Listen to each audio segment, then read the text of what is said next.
All right, guys. So I'm gonna work and exploit here the mechanics of the shoulder trap. I call that the V trap.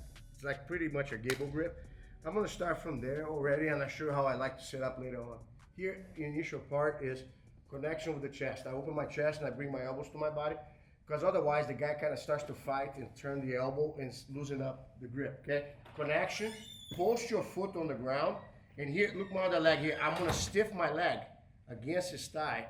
Here, if I point my toes to the ground, try to jump, go ahead. See, when you point your toes to the ground, the guy cannot jump. And if you try to jump to the other side, yeah, it's really hard because I follow him with a shoulder trap, which can turn into a submission. Now here, stay strong, don't fall, keep your knees planted on the ground. The way I do, I chip the guy by moving my head to the middle and then my hip. Then my head, then my hip. And here, I'll kind of stiff the leg and lift my hip up so I stretch his shoulder. Once you get to the mount, I like to roll on the guy's face. So if he tries to escape, it is easy also to step your leg out. Once you are in this position here, it's important that you're close to the high chest position here. So if he tries to hide his arm, I'm kind of blocking there, okay? I'm gonna block the arm and get my knee to pin, okay? And then basically, the submissions that I like here are simple, okay? Grab my arm, grab your arm tight. A lot of times the guys will try to defend. I'm not worried about that. I put the tip of my elbow on the guy's throat, I cup my hand, and I start choking the guy here. That makes the guy loosen up the arm right away. Then from here, you can go on a straight angle, and when you finish, try to grind. See, I grind, look right there. That's one, grind. Second finish, I switch my foot, and once I go diagonal, I put my weight, I rotate a little bit here. That's a stretch right there. See, I kind of slide my elbow, he's in a V trap. And sometimes here, when I'm here too, I put pressure on the head, lift him, and post my knee. In this position here, people lose a lot because they get unstable. You don't have to pull a little bit, but push the weight down. Try to roll, he's already tapping, by the way, when you push down. So a lot of times staying on the same level is not good because you still lose. So once you bring the arm, you push down. Now put your shoulder on the ground. Try to rotate back. He cannot rotate back. He gets himself tapped. Try to roll towards me. He cannot roll towards me because I'm putting pressure on the shoulder. So you have a lot of control. If you ever want to finish from sitting back, you sit behind your ankle and just point your elbow to the ceiling. Because here your shoulder connects to your ear. So here right now, literally, if the guy tries to escape, see, he cannot do anything. And here when I have the V, that pressure goes right away. Look, he's tapping already, just with the pressure on my shoulder. So it's not so much here, okay? Now let's talk about the setup. All right, so let's see the setup. I do a simple one. I like to cup my hands and I'm trying to twist the guy a little bit. I crunch, that's very important to crunch. When you crunch here, if he tries to push a little bit.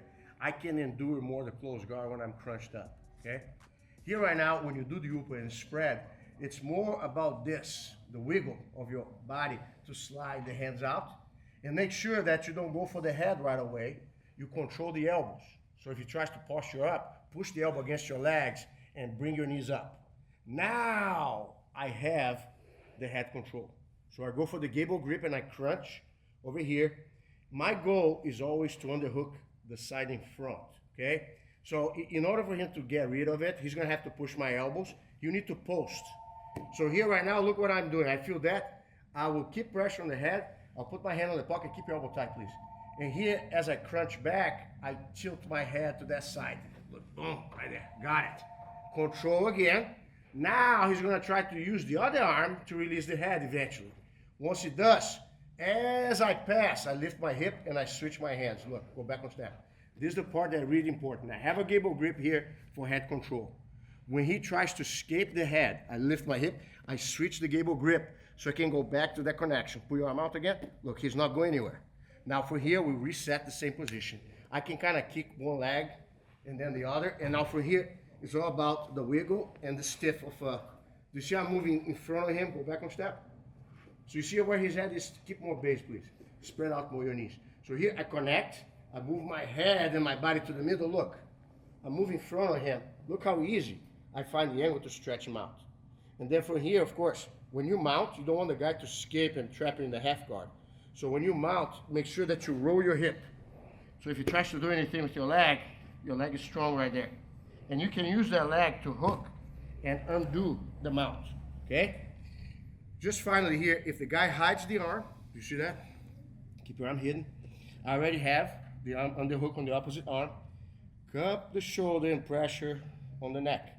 Why is that? Because you're gonna force him to defend the neck. And he's gonna use that hand. Now look, I bring my hand in front of his face. Do you see that one more time?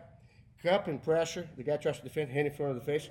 Control the shoulder. Now roll your hip and move your hip back. Look, I spread his arm out with my body weight. Control the wrist and roll your hip back. Find the space for the knee. Okay, and then here we are. You can go straight. Kind of finish this way. Kind of put the chest over there. You can do what we call the toe squat. You squat the toe. Okay. You can do diagonal over here. Once you post, you put your weight forward, and here I kind of rotate. That's a tap right there. And finally, when I'm on the side, I put pressure on his head and pretend I'm doing a guard pass. I move my hip post, and here we are again. I pull, and then I push down. When I push down, that's a stretch right there. Okay? A lot of times too, I post my heel right behind the shoulder. Same thing again. I pull and push down. Okay? And finally, I roll my hip behind my ankle, and I point my elbow up. The shoulder against the ear, that's what does the job. So when he tries to escape, go ahead, he cannot move. And here, any pressure there does the job.